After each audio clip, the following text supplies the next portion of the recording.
अब अश्विन ने यश को बैठने का इशारा करते हुए कहा, अभी माया सिंघल आई हुई है यश, इनका टाइम बहुत कीमती है इसीलिए थोड़ा सब्र करो। यह सुनकर माया मुस्कुरा दी और अश्विन ने उससे सवाल पूछना शुरू किया। तो मिस माया, यह एक इत्तेफाक है जिन दो लोगों का मर्डर हुआ है, उनके साथ आप रिलेशन में थीं? यस, पर मैं अनुराग के लिए खास सीरियस नहीं थी मगर वो था, उसने मुझे बताए बिना ही अपनी शादी तोड़ दी और फिर एक हफ्ते बाद उसका मर्डर हो गया। और अमन मेहरा? अश्विन ने भौहें उचकाते हुए पूछा। वो मुझे अच्छा लगता था, शायद मैं उसके लिए सीरियस भी थी, पर वो भी कहते कहते माया रुक गई। वैसे मुझे दोनों की मौत का बेहद अफसोस है। अब उसने अपनी बात खत्म की। यह सुनकर अश्विन अनुज को देखने लगा और दोनों ही हल्का सा मुस्कुरा दिए। और कुछ? माया के वकील अनिल ने पूछा। जी मैडम, अभी तो आई है, पूछ ही रहे हैं, अश्विन ने घूरते हुए जवाब दिए। अच्छा मिस माया, यह बताएं कि इस सीरियल किलर के बारे में आपका क्या कहना है? मुझे लगता है यह कोई डिप्रेस्ड इंसान है जो यह सब कर रहा है, वरना अफेयर, ब्रेकअप, शादी टूटना यह तो बड़ी नॉर्मल सी बात है। यह कहते हुए माया ने गहरी सांस छोड़ी तो अश्विन की नजर उसकी आंखों की तरफ चली गई जो किसी के अंदर तक झांकने का हुनर रखती है। वैसे आप कहाँ थी जब अमन का मर्डर हुआ था? अपने अपार्टमेंट में आराम कर रही थी। उसने फिर एक दिलकश नजर अश्विन पर डाली। आप अनुराग और अमन से कहाँ मिली थी?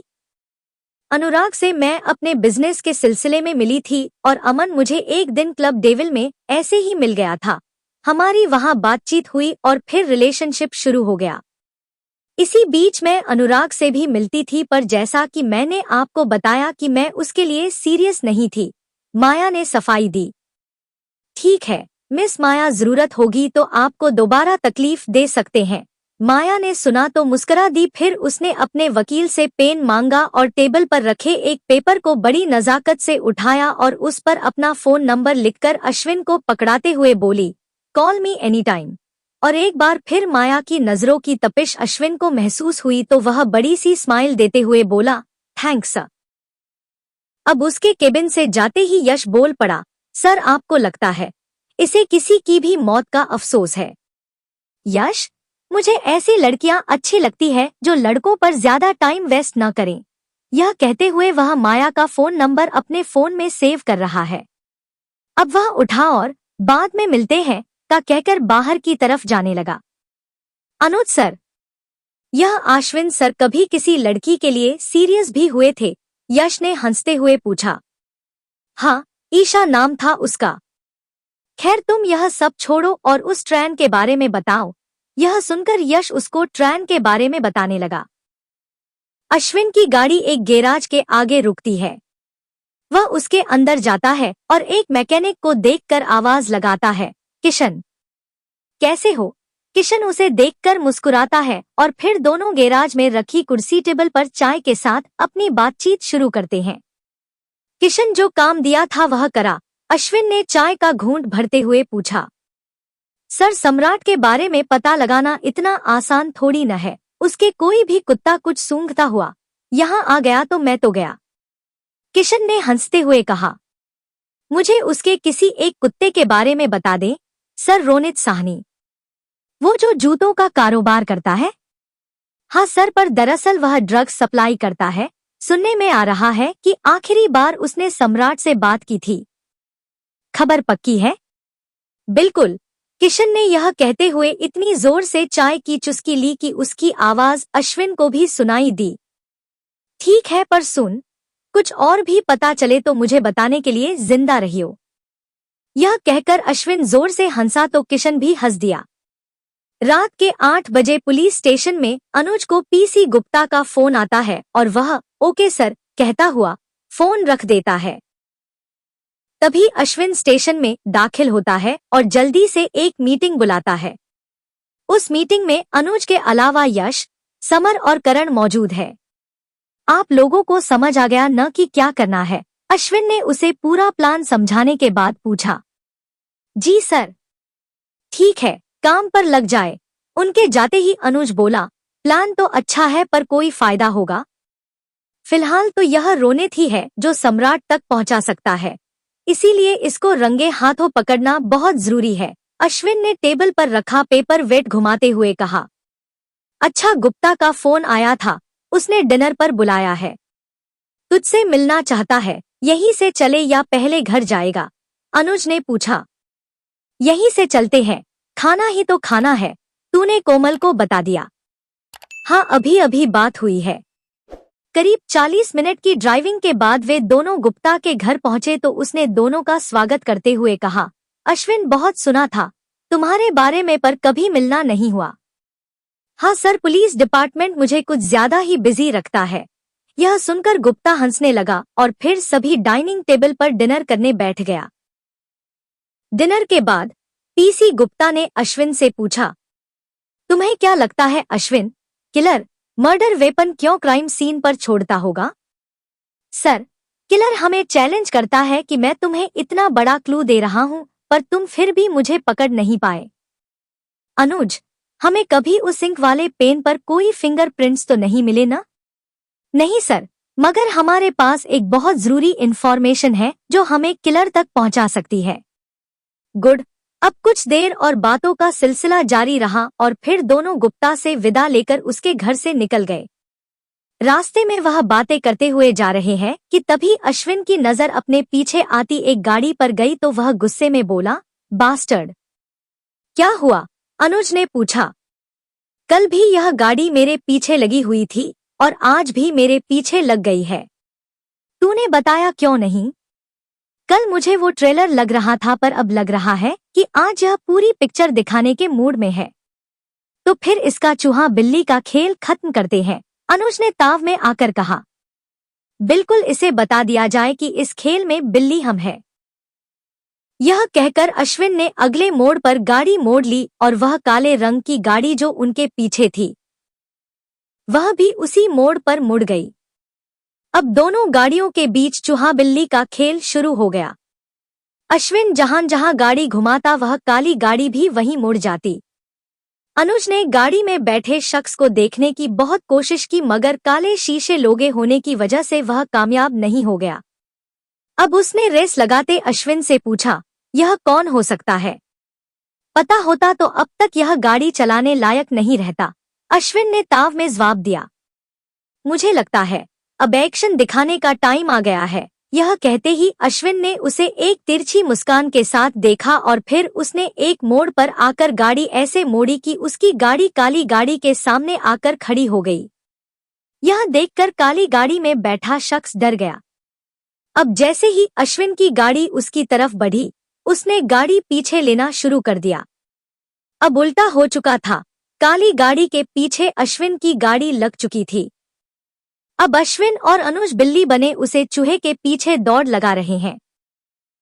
यह खेल जब अपने अंतिम मोड़ पर पहुंचा तो काली गाड़ी एक तंग गली में घुसी और उसने वहां कोने में रखी रेडियो को इतनी जोर से धक्का दिया कि वे सब की सब सड़क पर गिर गई। वह खुद तो निकल गया पर अश्विन की गाड़ी अटक गई। बास्टर्ड, यह कहते हुए अश्विन ने गाड़ी पीछे की और उस काली गाड़ी को पीछे से घेरने के लिए वह साथ वाली गली में मुड़ गया। जैसे ही वह उस गली के मोड़ पर पहुंचा, अनुज ने कहा, देख यह काली गाड़ी यहाँ खड़ी है। दोनों ने गाड़ी रोकी और फिर वे उस काली गाड़ी की तरफ जाने लगे।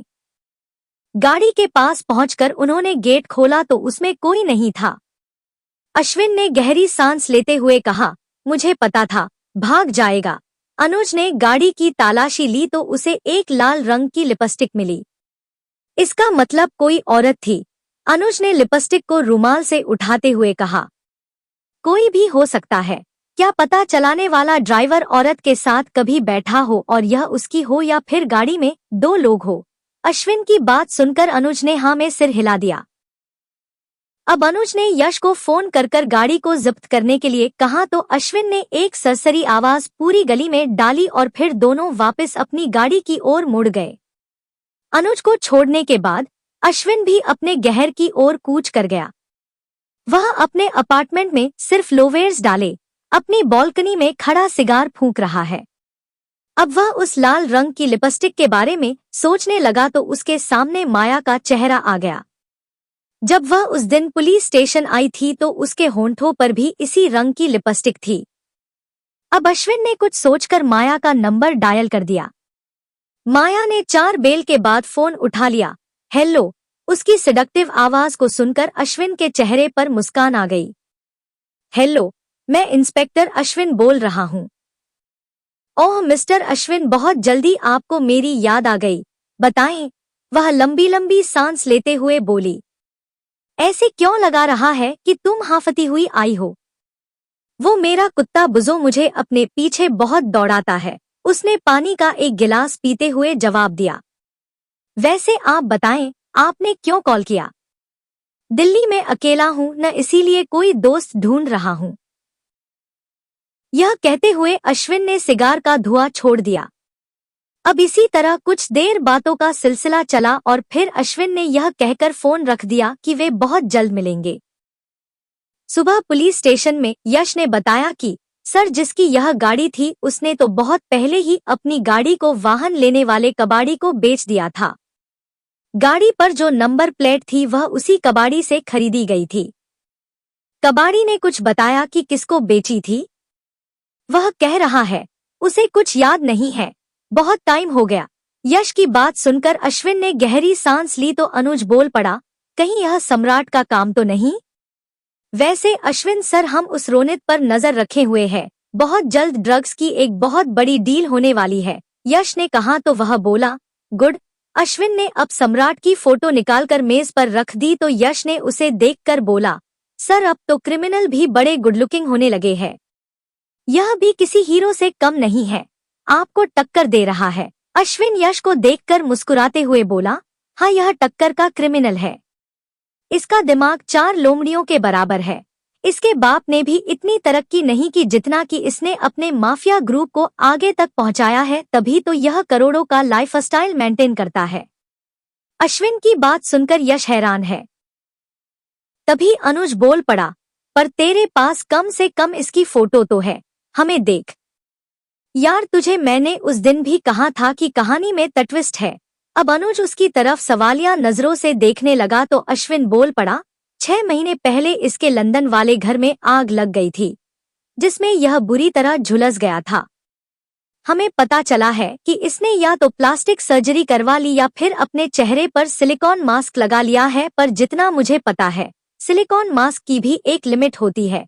इसने प्लास्टिक सर्जरी का ही ऑप्शन चुना है और उस सर्जरी के बाद यह दिल्ली आ गया। इसका मतलब यही कि मेरे दोस्त, हमारे पास कोई चेहरा नहीं है, हमें बस इसके कांटेक्ट से इस तक पहुंचना है। यह कहकर अश्विन ने एक नज़र सम्राट की तस्वीर पर डाली तो यश भी हैरानगी से उसकी तस्वीर देखने लगा।